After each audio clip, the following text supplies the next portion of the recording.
हाँ जी, अज का अपना टॉपिक हैगा नॉलेज रिप्रजेंटेशन टाइप्स, ਜਾਂ ਆਪਾਂ टाइप्स ऑफ नॉलेज रिप्रजेंटेशन कह ਦਿੰਦੇ ਹਾਂ कि ਆਪਾਂ ਜਿਹੜਾ ਕਿਹਾ कि नॉलेज ਨੂੰ रिप्रजेंट ਦਾ ਕਿਹੜੇ ਤਰੀਕੇ ਹੋਣਗੇ, ਉਹ ਕਿੰਨੇ टाइप्स ਦੇ ਹੋਣਗੇ।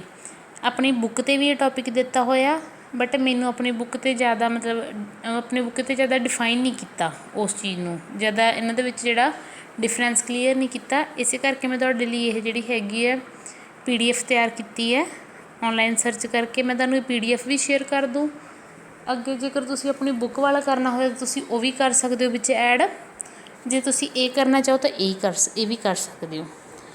तो नॉलेज नूं रिप्रजेंट करने कहंदे अपने कोल काफ़ी सारे तरीके हैगे आ। उन्होंने आपां डिज़ाइन किवें करना, किवें उन्होंने ऑर्गेनाइज करना, कि उहदा स्ट्रक्चर होगा, किस तरीके उन्होंने आपां रिप्रजेंट करांगे। तो ये जिहड़े हैगे टाइप्स देखो, पहला लॉजिक है, semantic network, frame, conceptual graph, conceptual dependency ते स्क्रिप्ट। सब तो पहला लॉजिक कि आप नॉलेज नूं रिप्रजेंट करना किसी प्रैपोजिशनल लॉजिक या प्रैडिकेट लॉजिक, जिहड़ा आपां सैकेंड ते थर्ड चैप्टर दे विच कीता सीगा। Logic is formal language with precisely defined syntax and semantic with support and sound indifference, कि जिहड़ा कोई लॉजिक एग्जिस्ट करदा अपने कोल, आपां उहदे विच इहनूं की है रिप्रजेंट कर सकते हैं। जिवें प्रैपोजिशनल लॉजिक है, प्रैडिकेट लॉजिक है, ਆਪਾਂ ਦੋ ਹੀ ਕੀਤੇ, ਤੁਸੀਂ ਦੋਨਾਂ ਦੀ एग्जाम्पल लैके चल सकते हो। ठीक है, लॉजिक ਦੇ ਵਿੱਚ ਜਿਵੇਂ ਆਪਾਂ ਕੀਤਾ ਸੀਗਾ बी ब्रैकेट शुरू एक्स कोमा ਜਾਂ बाई कह सकते हैं। एक्स कोई की है स्काई है, स्काई इज़ ब्लू, ਜਾਂ फिर John gives book to Mary. ਇਹ ਉਹ ਵਾਲੀਆਂ एग्जाम्पल्स ਜਿਹੜੀਆਂ ਕੀਤੀਆਂ ਸੀ ਉਹ ਤੁਸੀਂ ਇਹਦੇ ਵਿੱਚ लॉजिक ਦੇ ਵਿੱਚ डिफाइन कर सकते हो। मेन ਆਪਾਂ ਨੂੰ ਜਿਹੜੇ ਦਿੱਤੇ ਹੋਏ ਆਪਣੇ स्पैशल मैंशन करके सिमेंटिक नैटवर्क, फ्रेम, कंसैप्चुअल डिपेंडेंसी ते स्क्रिप्ट, ये चार आपां स्पैशली मैंशन किए हैं। जिहड़ा इन्हां विच सब तो पहला है सिमेंटिक नैटवर्क। सिमेंटिक नैटवर्क दे विच की आपां जिहड़ी अपनी नॉलेज हैगी उहनूं ग्राफिकली वे दे नाल रिप्रजेंट करते हैं। सिमेंटिक नैटवर्क दे विच ग्राफिकली रिप्रजेंट करते हैं, डायग्राम बना के उन्होंने रिप्रजेंट करते हैं। ये की है एजिस, आर्क ਤੇ ਐਂਟੀਟੀਜ਼ ਆਪਾਂ यूज़ करांगे। इन्होंने जिमें लिखिया असमैंटिक नैट कंसिस्ट ऑफ नोड्स होणगियां, जिथे कि आप कोई एंटिटी लिखांगे तो जिहड़ियां नोड्स वो कनैक्टड किहदे नाल होणगियां, आर्क नाल, जिन्हों कि आप एजिस बोल दिंदे आ। नोड्स एक रिकटैंगूलर एंटिटी होगी जिहदे विच आपां कोई भी ऑब्जैक्ट लिखांगे तो वो आर्क दे नाल, एजिस दे नाल की आपस विच connected होणगियां। The main idea behind semantic net is that the meaning of a concept comes from the way in which it is connected to other concept। Main इहदा आइडिया की है कि आप एक कॉन्सैप्ट नूं दूसरे कॉन्सैप्ट नाल किवें इंटरकनैक्ट करना, किवें आपां उन्हां नूं नोड्स नूं आर्क दे नाल आपस विच कनैक्टड करना, और रिलेशनशिप अपनी मेन जिहड़ी शो हुंदी है। जिवें इहदे विच एग्जाम्पल दित्ती है राम इज़ अ बॉय, तो राम एक एंटिटी होगी, देखो ऑब्जैक्ट हो गया, बॉय भी एक ऑब्जैक्ट हो गया। नैक्सट आप आर्क लगाई is a, Ram is a, arc की शो कर रही है कि राम एक लड़का हैगा। Semantic network wise using instance है ना, तो ये कुछ होर एग्जाम्पल दित्तियां सिमेंटिक नैटवर्क दी, जिवें ये दित्ती है इंस्टांस में example. Suppose we have represent the sentence Seema is a girl, जे आप रिप्रजेंट करना सीमा, तो एस की रिप्रजेंट करूँ सीमा नूं, जी की रिप्रजेंट करूँ गर्ल नूं, तो आप की करांगे एस इज़ अ जी, वो आप उन्होंने रिप्रजेंट करने। सैकेंड है Ram is taller than Hari, R represent for Ram, H represent for Hari, R is taller than H. इस तरीके की आप सिमेंटिक नैटवर्क दे विच डायग्रामैटिकली आपां की है उन्होंने रिप्रजेंट कर सकते हैं। थर्ड इन्होंने एग्जाम्पल ली है mouse is rodent and rodent is a mammal. Mouse एक वो रोडेंट है, तो रोडेंट की है मैमल है। Mouse has a teeth and eats grass. Check whether the sentence mammal has teeth is valid और नॉट। माउस इन्होंने क्या एक रोडेंट है, तो रोडेंट की एक मैमल है। ठीक है, तो माउस दे की है दंद है, तो ग्रास खा सकता। हुण आपां चैक की करना कि मैमल के दंद होणगे जां नहीं होणगे। मैम आपां लिखिया mouse is a rodent and rodent is a mammal, ਉਹਦੀ ਕੀ ਹੈ टीथ है, वो की ईट्स कर सकता ग्रास। तो इस तरीके आप की है सिमेंटिक नैटवर्क एक डायग्राम दे विच इस इक्वेशन की है रिप्रजेंट कर सकते हैं। कुछ होर एग्जाम्पल इन्होंने होर दित्तियां network the. Seema is eating an Apple. Seema next की ईट करती है एप्पल नूं, तो उन्होंने लिए एक ਲਈ इन्होंने शॉर्ट फॉर्म ਲਈ जिवें आपां XY लैंदे सी तां उपर की उन्होंने उन्होंने ऑब्जैक्ट नूं डिफाइन किया। All Seema are eating an apple, ठीक है। सीमा इज़ कि जिन्नियां भी सीमा हैगियां वो सारियां एप्पल्स खा सकदियां। फॉर ऑल ਲਈ है तो आपां की विच फॉर ऑल दा सिंबल डिफाइन किया, ठीक है। ये वाला फॉर ऑल ਲਈ किया। इस तरीके तुसी सिंपल एग्जाम्पल लैनी है सिंपल लै सकते हो। जो तुसी ये एग्जाम्पल लैना चाहुंदे हो तो ये वाली एग्जाम्पल्स भी तुसी विच कर सकते हो। नैक्सट आ गया फ्रेम। फ्रेम एक की आपां मैं पहले तुहानूं फ्रेम की एग्जाम्पल दिखा दिंदी हाँ। इस तरीके कि फ्रेम का नेम होगा, वो एट्रीब्यूट होंगे, तो आप इस तरीके नॉलेज नूं रिप्रजेंट करना। डायग्रामैटिकली नहीं करना, डायग्रामैटिकली आप सिमेंटिक नैटवर्क दे विच कर चुके। हुण की है कलैक्शन ऑफ एट्रीब्यूट होणगे, नाल उन्हां दी वैल्यूज़ होणगियां जिहड़ियां कि उन्हां नूं डिस्क्राइब करनगियां वर्ड विच।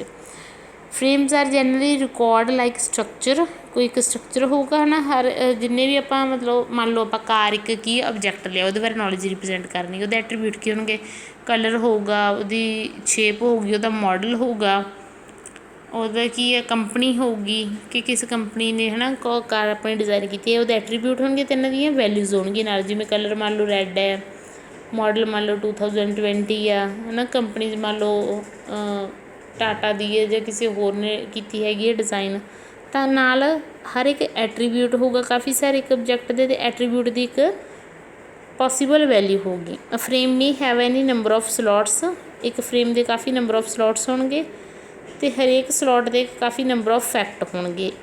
एक फ्रेम के काफ़ी सारे स्लॉट्स होंगे, हर एक स्लॉट दी काफ़ी सारिया वैल्यूज़ होणगियां, फैक्ट्स होंगे, तो हरेक नंबर होगा, कोई ना कोई वैल्यू होगी। जिवें हुण इन्होंने एग्जाम्पल के विच दिता, देखो फ्रेम नेम होगा पर स्लॉट 1 दे विच की है फेस फैक्ट्स 1 वो वैल्यू होगी, फैक्ट्स 2 है ना। इस तरीके कर करके स्लॉट एंड तक।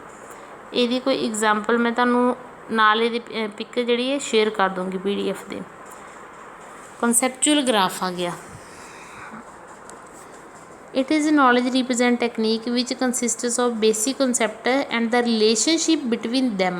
ਇਹਦੇ ਵਿੱਚ ਕੀ ਆਪਾਂ ਜਿਹੜੇ ਬੇਸਿਕ ਕਨਸੈਪਟ ਹੋਣਗੇ ਉਹਨਾਂ ਦੀ ਆਪਸ ਵਿੱਚ ਰਿਲੇਸ਼ਨਸ਼ਿਪ ਸ਼ੋ ਕਰਵਾਵਾਂਗੇ ਕਿ ਕਿਵੇਂ ਰਿਲੇਸ਼ਨਸ਼ਿਪ ਹੋਊਗੀ। ਇਹ ਵੀ ਕੀ ਹੈ ਡਾਇਗਰਾਮੈਟਿਕਲੀ ਹੋਊਗੀ। ਜਿਵੇਂ ਆਪਾਂ ਸਮੈਂਟਿਕ ਨੈਟਵਰਕ ਦੇ ਵਿੱਚ ਨੌਲੇਜ ਰਿਪਰਜੈਂਟ ਕਰਦੇ ਸੀ, ਇਹਦੇ ਵਿੱਚ ਕੀ ਆਪਾਂ ਬੇਸਿਕਲੀ ਰਿਲੇਸ਼ਨਸ਼ਿਪ ਸ਼ੋ ਕਰਵਾਉਣੀ ਹੈ ਕਿ ਕਿਵੇਂ ਦੋ ਆਬਜੈਕਟ ਆਪਸ ਵਿੱਚ ਰਿਲੇਟ ਕਰਦੇ ਆ, ਕਿਵੇਂ ਉਹ ਆਪਸ ਵਿੱਚ ਕਨੈਕਟਡ ਹੈਗੇ ਆ। As the name indicate it tries to capture the concept about the event and represent them in the form of a graph ਆਪਾਂ ਬਣਾਵਾਂਗੇ ਇਹਦੇ ਵਿੱਚ। ਤਾਂ ਇਹਦੀ ਐਗਜ਼ਾਮਪਲ ਦੇਖੋ, Ram is eating an apple. आप एक कंसैप्ट बनाया पर्सन की कौन है, राम है अपना। नैक्सट कंसैप्ट की है अपना फ्रूट की एक एप्पल है, ठीक है। Ram is eating an Apple नूं आपां फ्रूट की कंसैप्ट च रखिया, राम नूं आपां पर्सन के कंसैप्ट दे विच रखिया। नैक्सट एजेंट लगाया, एजेंट तो बाद की एक्शन की परफॉर्म करता है, ईट करता ऑबजैक्ट नूं, ठीक है। तो इस नूं जदों आपां ये तां सीगी अपनी ग्राफिकल रिप्रजेंटेशन। ग्राफिकल तो बिना आप की है नीचे की है वह कंसैप्चुअल ग्राफ इधर बनया होया जो पर्सन राम, इधर नूं एरो जा रहा एजेंट ईट ऑबजैक्ट फ्रूट एप्पल। उपरला की ग्राफिकल रिप्रजेंटेशन है, जो नीचे वाला बनया होया वो अपना कंसैप्चुअल ग्राफ है। कंसैप्चुअल ग्राफ नीचे वाला तैयार हो, ये तुसीं एग्जाम्पल दे विच कर सकते हो। नैक्सट अपनी कंसैप्चुअल डिपेंडेंसी, ये भी अपना की है मेन टॉपिक है क्योंकि ये भी अपन स्पैशल मैंशन किया होया। तो ये थ्योरी तो होर भी कर सकते हो क्योंकि ये काफ़ी मेन सबजैक्ट है। अपनी बुक से भी थ्योरी दी है बट इन्ना डिफाइन नहीं वो भी। It is an another knowledge representation technique in which we can represent any kind of knowledge. ये आप किसी भी तरह की नॉलेज आप रिप्रजेंट कर सकते हैं, चाहे वो डिकलेरेटिव है, चाहे प्रोसीजरल है, चाहे रिएक्टिव है। डिकलेरेटिव नॉलेज होंदी सी जिहदे विच की सी आपां नॉर्मल कम्यूनीकेशन लई जिहड़ी यूज़ कीती जांदी सी। प्रोसीजरल होंदी सी जिहदे बेस ते आपां कोई डिसीजन लै सकदे हां, स्टैप बाय स्टैप अपनी ਕਾਊਂਟ ਹੁੰਦੀ ਸੀ। ਅਤੇ ਰਿਐਕਟਿਵ ਕੀ ਹੁੰਦੀ ਸੀ, ਐਕਸਪੀਰੀਅੰਸਡ ਹੁੰਦੀ ਸੀ। ਉਹਦੇ ਨਾਲ ਕੀ ਸੀ, ਆਪਾਂ ਐਟ ਅ ਟਾਈਮ ਜਿਹੜਾ ਡਿਸੀਜ਼ਨ ਆਪਣਾ ਕੋਲ ਐਕਸਪੀਰੀਅੰਸ ਦੇ ਬੇਸ 'ਤੇ ਆਪਾਂ ਲੈ ਸਕਦੇ ਸੀ। It is based on the use of a limited number of primitive concept rule of formation and represent by the natural statement. ਕੋਈ ਵੀ ਨੈਚੁਰਲ ਸਟੇਟਮੈਂਟ ਹੈ ਉਹਨੂੰ ਆਪਾਂ ਕਿਸੇ ਵੀ ਕਿਸੇ ਵੀ ਤਰ੍ਹਾਂ ਦੀ ਜਿਹੜੀ ਨੌਲੇਜ ਉਹਨੂੰ ਰਿਪਰੈਜ਼ੈਂਟ ਕਰ ਸਕਦੇ ਹਾਂ। ਬਟ ਕੀ ਹੈ, ਨੰਬਰ ਆਫ ਰੂਲਸ ਇਹਦੇ ਵਿੱਚ ਫੋਲੋ ਹੋਣਗੇ, ਕੁਛ ਕੁ ਰੂਲਸ ਹੋਣਗੇ।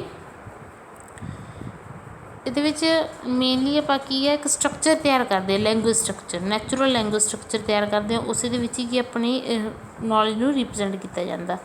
ਕੁਛ ਕੁ ਇਹਦੇ ਵਿੱਚ ਆਪਾਂ ਨਿਮੋਨਿਕ ਕਹਿ ਸਕਦੇ ਯੂਜ਼ ਕੀਤੇ ਜਾਂਦੇ। ਪਹਿਲਾਂ ਉਹ ਦੇਖ ਲਓ, ਜਿਵੇਂ ਐਕਟਸ, ਕੋਈ ਐਕਸ਼ਨ ਆ ਉਹਨੂੰ ਆਪਾਂ ਐਕਟਸ ਲਿਖਾਂਗੇ, ਕੋਈ ਆਬਜੈਕਟ ਹੈ ਉਹਨੂੰ ਆਪਾਂ ਪੀਪੀਸ ਲਿਖਾਂਗੇ, ਐਕਸ਼ਨ ਆ ਕੋਈ ਏਜ਼ ਲਿਖਾਂਗੇ। ਜਿਵੇਂ ਇਹ ਵਾਲਾ ਆਪਣਾ ਐਗਜ਼ਾਮਪਲ ਹੈ, ਠੀਕ ਹੈ। ਡਾਇਰੈਕਸ਼ਨ ਜਿਹੜੀ ਐਰੋ ਡਾਇਰੈਕਸ਼ਨ ਆ ਉਹ ਡਿਪੈਂਡੈਂਸੀ ਦੱਸਦੀ ਹੈ ਕਿ ਕਿਹਦੀ ਡਿਪੈਂਡੈਂਸੀ ਕਿਸ ਚੀਜ਼ 'ਤੇ ਹੈਗੀ ਹੈ।